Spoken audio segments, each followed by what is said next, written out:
The first thing to understand, I think, about new business models for journalism is that in the late 20th century, both printed newspapers, and television, terrestrial television, network television, had a basically single dominant source of income, which was either advertising or, in the case of the more popular newspapers, subscription income or sales income, circulation revenue. Those were very, very simple business models to grasp and to work with because there was a dominant source of income.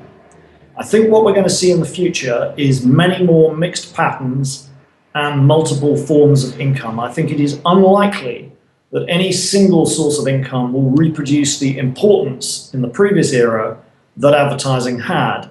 Having said that, I would say that there are a number, obviously, that will work depending on what kind of publishing you are doing. You can put up a paywall and take subscriptions from people. So far, what we know about paywalls is that if there is no paywall, or there is an extreme paywall around all of your content, neither of those models seem to work very well. The best paywalls that appear to work charge money for some, and quite often most, of the content on a site, but not necessarily all of it.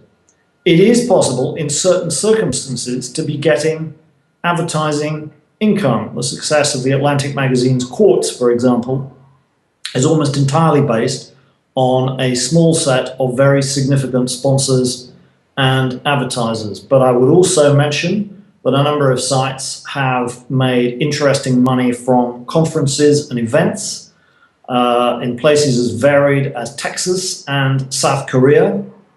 So those are probably likely to be the three principal sources of income, but there is e-commerce, there is philanthropic support, and very importantly, there is crowdfunding.